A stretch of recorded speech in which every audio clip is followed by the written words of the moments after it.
Hebron Ministries.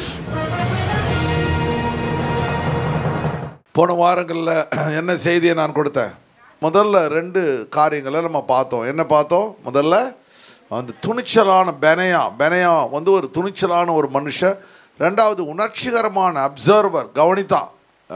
ஆண்டவர் தேவன் அவனை கவனித்தார்னு பார்த்தோம். அப்போது அவன் என்ன துணிச்சலாக செய்தான்? 3 சிங்கங்களை, முதல்ல 2 சிங்கங்களை கொண்டு போட்டான். பிறகு என்ன பண்ணான்? போயிட்டு இன்னொரு சிங்கத்தை, கெபியில் இருக்கிற சிங்கத்தை, வசனங்களை வாசிப்போம். 23.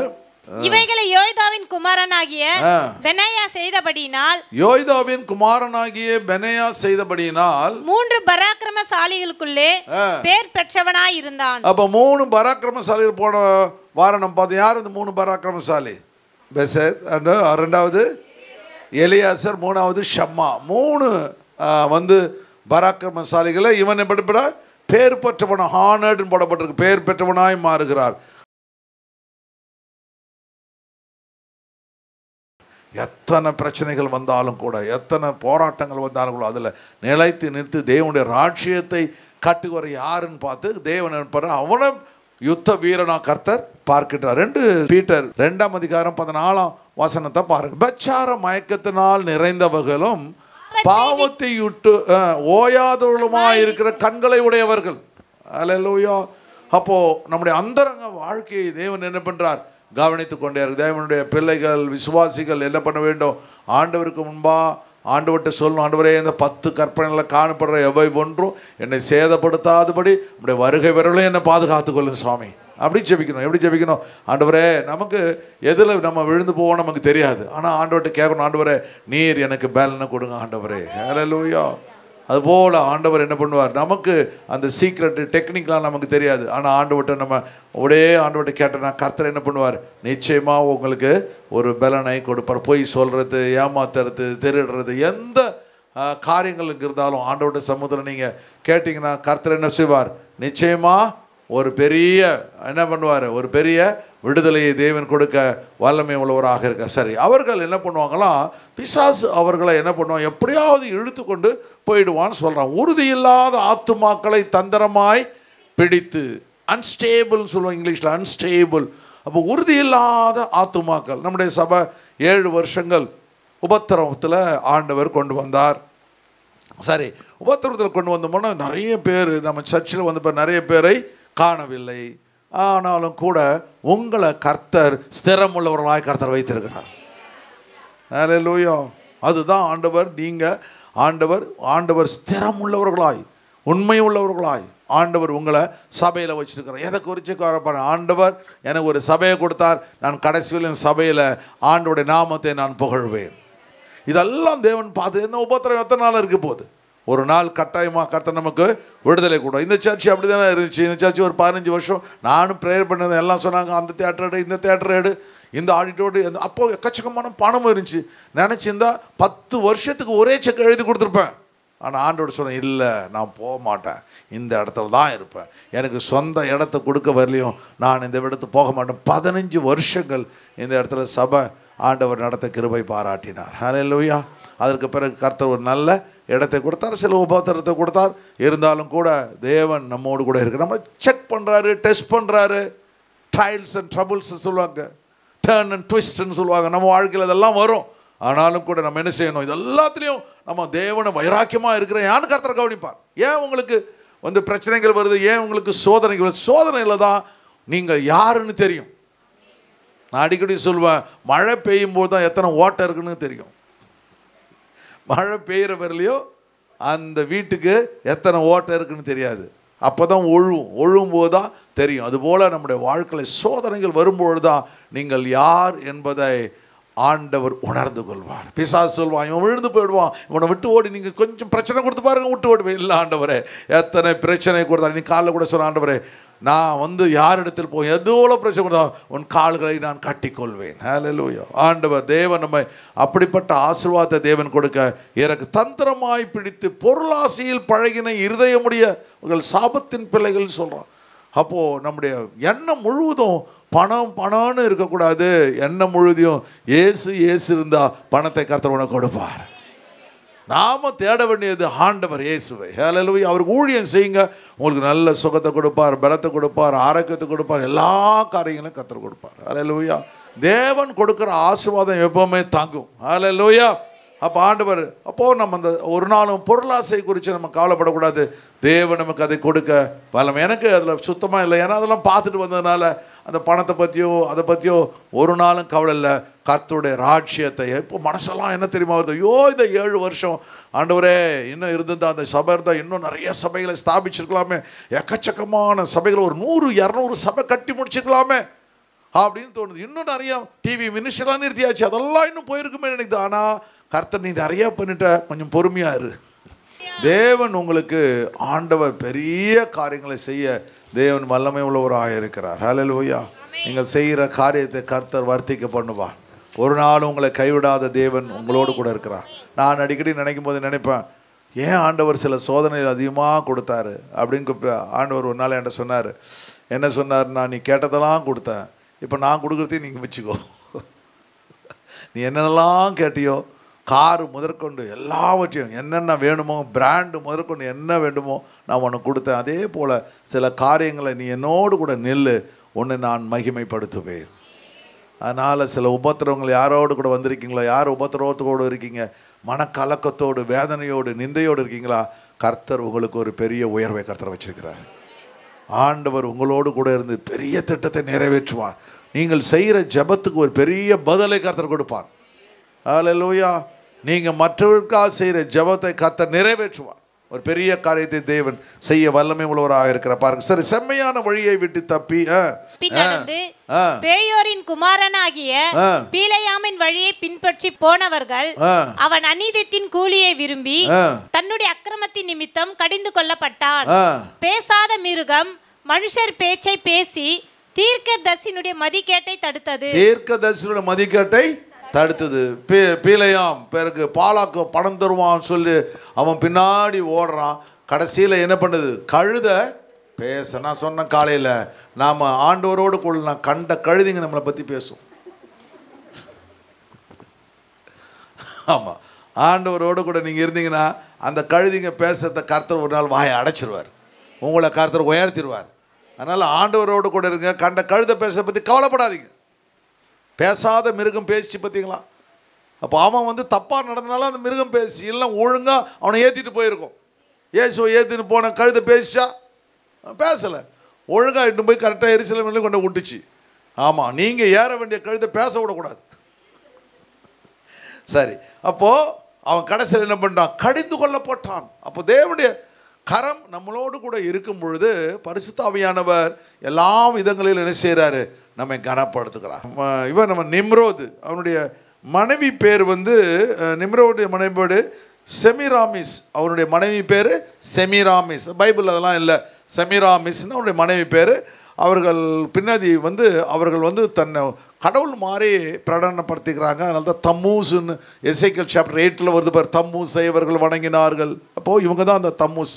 அவங்க வந்து பெரிய தேவதை மாதிரி ஆயிடுறாங்க. 2 பேரும் சேர்ந்து தான் அநேக தேவனுக்கு பிடிக்காத காரியங்களை அவர்கள் செய்து கெட்ட பாதையில் தேசத்தை அழைத்து செல்ல, உங்களை என்னையும் தேவன் வேறு பிரித்தது அழைத்தது அநேகரை நல்ல வழியிலே நடத்துவதற்கு. ஹல்லேலூயா. அப்போது நீங்கள் எப்போவுமே என்ன செய்யக்கூடாது, கெட்ட வழியை தேர்ந்தெடுக்கவே கூடாது. உங்களுக்கு தேவனுக்கு பிடிக்காதது எவையோ அதை விட்டு விடுவதற்கு தேவனுக்கிட்ட என்ன பண்ணணும், ஜெபிக்க வேண்டும். ஆண்டவரே இதை விட்டு விட எனக்கு தகுதி போடுறதுன்னு சொல்லணும். எல்லாம் பார்த்து எனக்கு தீமை செய்ய தெரியாது, எனக்கு நன்மை செய்ய தான் தெரியும். ஹல்லேலூயா. எனக்கு பொய் சொல்ல தெரியாது, எனக்கு உண்மை பேச தான் தெரியும். இப்படி நீங்கள் வாழும் பொழுது உங்களை அறியாத ஒரு ஆசீர்வாதத்தை தேவன் உங்கள் வாழ்க்கையில் கட்டையிட வல்லமை உள்ளவராக இருக்கிறார். ஹல்லேலூயா. இரும்பு தாழ்பாளை மறித்து பொக்கிஷங்களை கொடுக்கிற தேவன் உங்களோடு கூட இருக்கிறார். I will give you hidden treasures ஆண்டவர் சொல்றார். கோரேசை பார்த்து சொல்றார், இரும்பு தாழ்பாளை மறித்து உனக்கு நான் பொக்கிஷத்தை தருவேன். ஹல்லேலூயா. அதுபோல பொக்கிஷங்களை கொடுக்கிற ஒரு தேவன் நம்மோடு கூட இருக்கிறார். 4வது காரியம், கான்ஃபிடென்ஷியல் மேன். அப்படின்னா என்ன அர்த்தம் அப்படின்னா, நம்பிக்கை உள்ள ஒரு மனுஷன். கர்த்தர் இந்த பெனாயாவை கவனிச்சுக்கிட்டே இருக்கிறான். தாவீது கிங் என்னென்ன பண்ணுறான்னு கொஞ்சம் கவனிச்சிருக்கான். 30 பேரையும் கவனிக்கிறான், 37 பேரையும் கவனிக்கிறான், அந்த 3 பேரையும் கவனிக்கிறான், எல்லாரையும் கவனிச்சுக்கிட்டே இருக்கிறான். ஏன்னா ஒரு பெரிய ராஜ்யம், அவன் ஒரு கிங்கு, தன்னுடைய ராஜ்யத்தை பலப்படுத்த வேண்டும், அந்த ராஜ்யம் பெருக வேண்டும், அது உண்மை உள்ளவர்களாய் கட்டப்பட வேண்டும். அதுபோல் தான் சபையை கர்த்தர் கவனிச்சுக்கிட்டே இருப்பார். சபையில் யார் உண்மையாக இருக்கிறா, சபையில் யார் ஊழியம் செய்கிறா, யார் தேவனுடைய திட்டங்களை நிறைவேற்றுகிறார். 2 சாமுவேல் புத்தகம். இவன் மேன்மையுள்ளவன், ஆனாலும் அந்த முந்தின 3 பேருக்கும் இவன் சமானவன் அல்ல. இவனை தாவீது தன் மெய்க்காவலனுக்கு மெய்காப்பாளனாய் வைப்பார். சொல்லுங்க, கர்த்தர் என்னை ஆண்டவருடைய ஊழியத்தில் மெய்காப்பாளனாய் வைத்திருக்கிறார். கரங்களை தட்டி கர்த்தர் என்று சொல்லுங்க, என்னை கர்த்தர் மெய்காப்பாளனாய் வைத்திருக்கிறார். என்னை தேவன் எதை சொன்னாரோ, செய்ய சொன்னாரோ, அதை நிச்சயமா நான் நிறைவேற்றுவேன். அல்லேலூயா. அப்படி ஒரு உறுதியை எடுக்க வேண்டும். இந்த 12 சீஷர்களும் எப்படி இருந்தாங்க? பெரிய பெரிய போட் ஓனர்ஸ். பேதுரு, யோவான், யாக்கோபு தெருவில் போயிட்டு நின்று பிரசங்கம் பண்ணுறானுங்க, அடிக்கிறாங்க, தொழுமரத்தில் கட்டி அடிக்கிறானுங்க, கொண்டு போய் ஜெயிலில் போடுறாங்க. கவலைப்படலை. அவனுடைய எண்ணம் ஏக்கம் இல்லைன்னா, என் தேவனுடைய ராஜ்யம் கட்டப்பட வேண்டும். அல்லேலூயா. அந்த எண்ணம் எப்ரோன் விசுவாசிகள், தேவனுடைய பிள்ளை ஒவ்வொரு கிறிஸ்தவனுக்கும் வர வேண்டும். இஸ்ரவேல் அனைவரும் ரட்சிக்கப்பட வேண்டும் என்பதே என் இருதயத்தினுடைய விருப்பம். மை டிசையர் சொல்றான் பாருங்க. பவுல் சொல்றான், என்னடா அவன் டிசையர்னா, இஸ்ரவேல் அனைவரும் ரட்சிக்கப்பட வேண்டும். நீங்க சொல்லணும், ஆண்டவரே இந்த இந்தியா முழுவதும் ரட்சிக்கப்பட வேண்டும், அதுதான் என்னுடைய ஏக்கம், என்னுடைய விருப்பம். ஆண்டவரே, கரங்களை தட்டி கர்த்தருக்கு நன்றி செலுத்துங்க. ஹல்லேலூயா, ஹல்லேலூயா. ஆண்டவர் நம்மை ஆஸ்வதிக்க வல்லமை உள்ளவராய் இருக்கின்றார். பரிசுத்த ஆவியுடைய கரம் நம்மோடு கூட. அப்போ இங்கே பார்க்கும்பொழுது அவன் என்ன பண்ணுறான், வைக்கின்றான். இவனை பற்றி 2 சாமுவேல் 20:23 இவனை பற்றி சொல்லியிருப்பார். பெனாயாவை குறித்து, யோவாப் இஸ்ரவேலுடைய எல்லா இராணுவத்தின் மேலும் யோய்தாவின் குமாரனாகிய பெனாயா கிரேத்தியர் மேலும் பிலேத்தியர் மேலும் தலைவராய் இருந்தார்கள். பார்த்தீங்களா, அந்த யோவாப் ரொம்ப ரொம்ப முக்கியமான ஆள். தாவீதினுடைய படைத்தளபதி, எல்லா யுத்தங்களையும் அவன் நடத்துகிறான். அது போலவே பெனாயாவையும் கர்த்தர் உயர்த்தி விடுகிறார். நீங்கள் எத்தனை தலைவர் இருந்தாலும், எத்தனை பேர் ஒரு போதகரோ இல்லை ஒரு ஆர்கனைசேஷன் பாஸோ யோவனை உயர்த்திட்டா நீங்கள் பொறாமப்படக்கூடாது, எரிச்சல் அடையக்கூடாது. நீங்கள் நினைக்கணும், ஒரு நாள் கர்த்தர் இவர்களை பார்க்கலாம் என உயர்த்துவார். அந்த பேஷன்ஸ், அந்த பொறுமை உங்களை அடுத்த நிலைக்கு நிச்சயமாய் எடுத்து செல்லும். ஆண்டவர் அதை கவனிக்கிறார். இவனை பாருங்க, இவன் யார் மேலும் பொறாமப்படலை. கர்த்தர் இவன் அவனுக்கு ஈக்குவலாக, யோபுக்கு ஈக்குவலாக ஆண்டவர் தலைவனாய் மாற்றி விடுகிறார். அவன் பார்க்கும் பொழுது, அவன் உண்மை உள்ளவனாக இருக்கிறத பார்க்கும்போது, இன்னும் அதிகமாக பார்க்கும் பொழுது, இப்பொழுது ராஜ்யபாரம் 1ஆம் அதிகாரத்தில் 1 ராஜாக்களில் 1ஆம் அதிகாரம் 2ஆம் அதிகாரம் ரொம்ப அருமையான அதிகாரங்கள். ஏன்னா ஒரு டிரான்சிஷன் சொல்லுவாங்க, ஒரு ஷிஃப்ட் வருது. எப்படின்னா, இப்பொழுது தாவீதுக்கு பிறகு யார் ராஜாவா வரணும். தாவீதுக்கு நிறைய பிள்ளைகள் இருக்கிறாங்க. அதில் அதோனியா ஒருத்தவன் இருக்கிறான், இந்த சாலமோனுக்கு மூத்தவன். ஆனால் கர்த்தர் முன்னையே சொல்லிடுறாரு தாவீதுகிட்ட, யார் அடுத்த ராஜாவை வரணும், சாலமோன் ராஜாவாக வர வேண்டும். அப்போது ஒரு ராஜ்யபாரத்தை ஆகட்டும், ஒரு குடும்பத்தை ஆகட்டும், யார் ஆண்டவர் டிசைட் பண்ணுறார், கர்த்தர் டிசைட் பண்ணுறார். யாக்கோபு ஏசான் 2 பிள்ளைங்க இருக்காங்க. ஆண்டவர் என்ன பண்ணுறார், யாரை டிசைட் பண்ணுறாரு, யாக்கோபை டிசைட் பண்ணிடுறார். பிறகு 12 பிள்ளைங்க இருக்காங்க யாக்கோபுக்கு, அந்த 12 பிள்ளைங்களை யோசேப்பை டிசைட் பண்ணிடுறார்.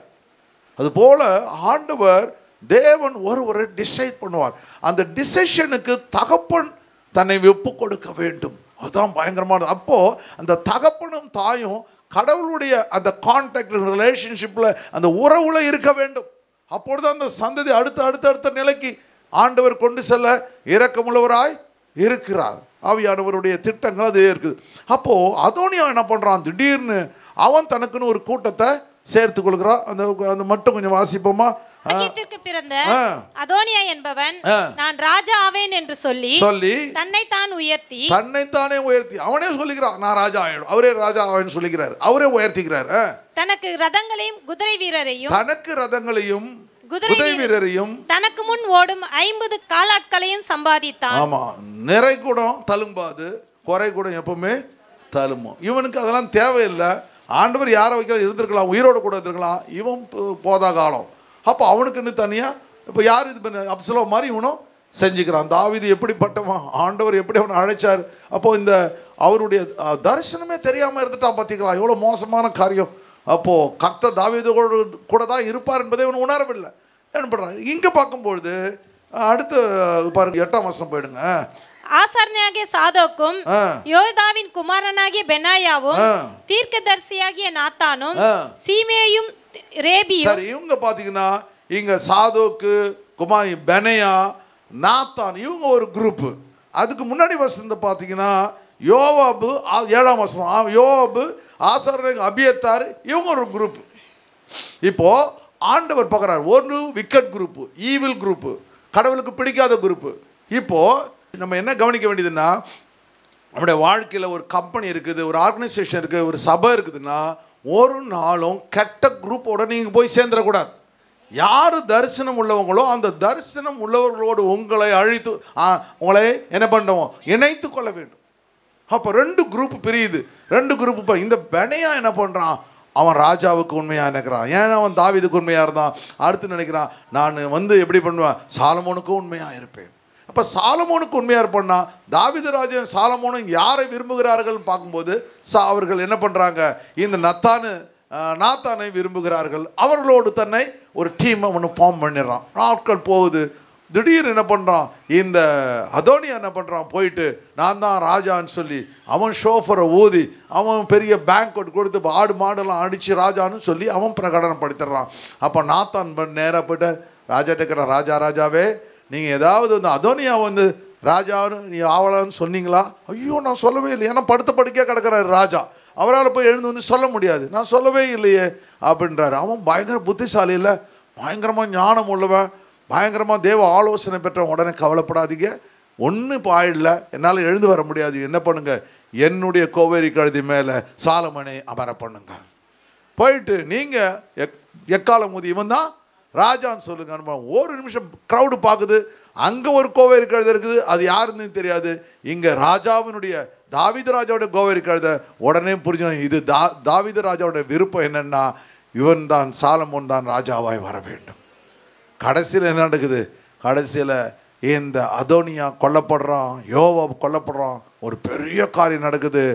ஆண்டவருடைய வசனம் சொல்லுது கடைசியில் 39ஆம் வசனம், ஆசாரியர் சாதோக்கு தைலக்கொம்பை கூடாரத்திலிருந்து எடுத்துக்கொண்டு போய் சாலமோனை அபிஷேகம் பண்ணினான். அப்பொழுது எக்காலம் ஊதி ஜனங்கள் எல்லாரும் ராஜாவாகிய சாலமோன் வாழ்க என்று வாழ்த்தினார்கள். ஹல்லேலூயா.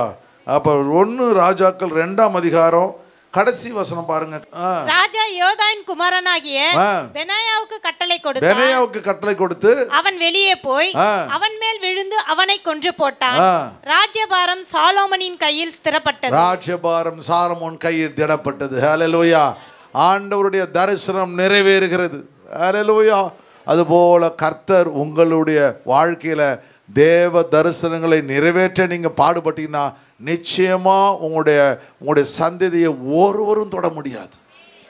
ஹல்லேலூயா. அதுக்கு என்ன செய்யணும், உயிரோடு இருக்கிற நாளெல்லாம் ஆண்டவருக்கு உண்மையா நம்ம நடந்து கொள்ள வேண்டும். நான் இந்த வேல், என்னது ப்ளூ வேல் பற்றி, திமிங்கலத்தை பற்றி சொல்லிட்டு இருந்தேன். இந்த திமிங்கலம் பார்த்தீங்கன்னா அது 200 டன் அப்படின்னா 2000 கேஜி, 2000 to 3000 கேஜி எடை உள்ள இந்த திமிங்கலம். நீங்கள் பார்த்துருப்பீங்க திமிங்கலம் எவ்வளோ எடை பாருங்க. இது 33 யானை அளவுக்கு பலன் கொண்டதான். 33 யானை அளவுக்கு உயர் பலன், பெருசு, அவ்வளோ பெரிய சைஸ் இது. இந்த திமிங்கலம் என்ன பண்ணுமா, அந்த ஓஷனுக்கு இதுதான் கிங்கு, இதுதான் அந்த ஓஷனுக்கு இதுதான் கிங்கு. அப்படியே இருக்கட்டும், ஓஷனுக்கு இதுதான் கிங்கு. அப்போது அங்கே ஓஷனில் எவ்வளோ இதை விட பெரிய சைஸ் எங்குமே இல்லை. எல்லா மீனும் பிடிச்சி சாப்பிட்டுட்டே இருக்கும், பயங்கர சாப்பிட்றோம். ஆனால் ஒரு நாள் வரும்பொழுது, வயசாகும் பொழுது, அது பேர் வேல் ஃபால்னு சொல்லுவாங்க. வேல் ஃபால், திமிங்கலத்தில் வீழ்கை அப்படின்னு சொல்லுவாங்க. அப்போ என்ன பண்ணுமா, ஆழமான இடத்துக்கு மேலே அந்த சர்ஃபேஸ்க்கு வருமா, பயங்கரமாக. அந்த பசிபிக் ஓஷன்லாம் ரொம்ப டெப்த்து ஜாஸ்தியாக இருக்கும். அதுபோல் அந்த இடத்துக்கு அது மேலே உயரம் எவ்வளோ பலன் இருக்கோ அவ்வளோ மேலே போயிட்டு அப்போ தானே கீழே போக முடியும். கீழே போயிடுமா, கீழே போய்ட்டு இந்த பாட்டத்தில் போயிட்டு அப்படியே படுத்துருமா. ஏன்னா பலன் இருக்காது, வயசாகி போச்சு, சாக போகுது. அப்போ பலன் எடுத்துருமா. படுத்த உடனே கொஞ்சம் நேரம் ஆகணும், இன்னும் பலம் குன்றிக்கிட்டே வரும்பொழுது இந்த ஷாக்லாம் இருக்குல்ல, ஷாக் மீன், அது பயங்கரமான ஃபெரோஷியஸில் அது போயிட்டு என்ன பண்ணுமா, இது உடம்பை கடிச்சு கடிச்சு கடிச்சு இருக்கிற எல்லா ஷாக்கும் உடம்பு இதுக்கு தெரியும், வலிக்கும் பயங்கரமாக, ஒன்றும் செய்ய முடியாத. அப்போ அதை விட்டு கொடுத்து விடுமா. இதை பிடிச்சி அடித்து தின்னுட்டு கடைசியில் அந்த வேல், அந்த திமிங்கலம் மரித்து போயிடுமா. மரித்து போன பிறகு அந்த இருக்கிற சின்ன சின்ன அந்த டிஷ்யூஸ்லாம் கீழே விழும்பொழுது அங்கே இருக்கிற வேர்ம்ஸு, பூச்சிகள், அது இது சின்ன மீன்கள் எல்லாம் இதை சாப்பிடுமா. பிறகு என்ன பண்ணுமா, அதில் இருக்கிற அந்த வந்து என்னது அதில் இருக்கிற அந்த அது கொழுப்புகள் எல்லாம் கீழே சிந்தும்பொழுது நான் கூட யோசிப்பேன், யாரா கீழே போயிட்டு கொத்திட்டு அந்த நிறைய தாவரங்களாம் இது இருக்குது, ஸ்பீஷீஸ்லாம் இருக்குது சொல்லுவாங்களே, பயங்கரமான தாவரங்கள், எப்படா யாரா இங்கே போயிட்டு அக்ரிகல்ச்சரா எவன்டா வந்து எல்லாம் பண்ணாங்களுக்கும் யோசிப்பேன். அப்புறம் தான் இந்த 10 இதனுடைய உடம்பிலிருந்து வருகிற அந்த புரத சத்துக்கள் தான் வந்து தாவரங்களை வளரப்படுதான். பயங்கரமாக 100 வருஷங்கள் 100 years இந்த ப்ராசஸ். 100 வருஷங்கள் எல்லா உயிரினங்களையும் இந்த திமிங்கலம் வந்து போஷிக்குமா. ஆச்சரியமாக இருக்குது. அருமையான தேவன பிள்ளைகளை, உங்களையும் என்னையும் கர்த்தர் அழைத்து தன் ஜீவ புஸ்தகத்தில் பேர் எழுதியிருக்கிறார். நீங்கள் பார்க்குறீங்க, ஓல்ட் டெஸ்டமென்ட் நியூ டெஸ்டமென்ட் பார்க்குறீங்க, ஏசையா, எசேக்கியேல், ஜெரமியா, இவங்கெல்லாம் எத்தனை வருஷம் 4000 வருஷத்துக்கு முன்னாடி வாழ்ந்தாங்க. அவங்கெல்லாம் தேவனுக்கு முன்னாடி வாழ்ந்தனால அவர்கள் பெயர்களை தேவன் எழுதி வச்சிருக்கிறார். அவருடைய வார்த்தைகள், வசனங்கள், வாழ்க்கை தான் நம்மை போஷித்து கொண்டு இருக்கிறது. இயேசுடைய வாழ்க்கை, பவுலுடைய வாழ்க்கை, சீஷருடைய வாழ்க்கை போஷிக்கிறது.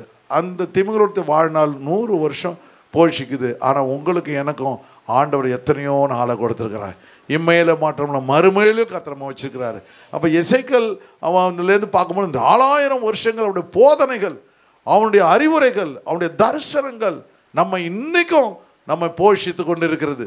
அப்போ யோசிச்சு பாருங்க, கர்த்தர் எவ்வளோ நல்லவராக இருக்குது. அதனால் நம்ம உயிர் வாழ்கிற நாளெல்லாம் கர்த்தருக்கு நம்ம ஊழியம் செய்யும்போது நம்முடைய வாழ்க்கை செய்த காரியங்களை எல்லாம் கர்த்தர் என்ன பண்ணுவார், தன் ஜீவ புஸ்தகத்தில் உங்களை குறித்தும் என்னை குறித்தும் நிச்சயமாக எழுதி வைப்பார். நாம் நினைப்போம், ஐயோ என் பேரை எழுத போகிறோம். இல்லை இல்லை, ஒவ்வொரு ரட்சிக்கப்பட்ட விசுவாசிக்கும் நியாய தீர்ப்பு என்ற ஒரு நாள் வருகிறது. பார்த்து பாரு, அந்த நாளில் நீங்கள் என்ன செய்தீர்கள் என்று அதை தேவதூதன் படிப்பான். படித்த படம் தான் நியாய தீர்ப்பு. இதெல்லாம் செஞ்சாங்க, இத்தனை மணி நேரம் ஜெபம் பண்ணாங்க, இத்தனை வீடுகளை விசிட் பண்ணாங்க, போகிற இடங்கள்லாம் தேவனை குறித்து சொன்னாங்க, அதெல்லாம் எழுதி வச்சு அது பிறகு வெள்ளை சிங்காசனத்தில் உட்கார்ந்து தேவன் நியாயம் தீர்ப்பார். அல்லேலூயா. அருமையான தேவன் பிள்ளை, நீங்கள் விதைத்தது ஒன்றும் வீணாய் போகாது. அல்லேலூயா. உங்களை கொண்டு கர்த்தர் பெரிய காரியங்களை செய்ய வல்லமை உள்ளவராக இருக்கிறார். இந்த 2 வாரங்களில் 4 காரியங்களை கர்த்தர் நம்ம கற்றுக் கொடுத்தார். பெனையா என்ற ஒரு கேரக்டர். பெனையா மூலமாக கர்த்தர் சொன்ன காரியம், துணிச்சல் உள்ளவனாய் இருந்தான். 2வது எப்படிப்பட்ட உணர்வு உள்ளவனாய் இருந்தான். 3வது பராக்கிரமசாலியாய் வல்லமை உள்ளவனாய் இருந்தான். 4வது காரியம் நம்பிக்கை உள்ளவனாய் இருந்தான். Confidential man. இந்த 4 காரியங்கள் நம்முடைய வாழ்க்கையில் இருக்கும் பொழுது நிச்சயமாக சொல்கிறேன், இந்த திமிங்கலம் அல்ல, உங்களுக்கு என்று ஒரு பெரிய திட்டத்தை கர்த்தர் வைத்திருக்கிறார்.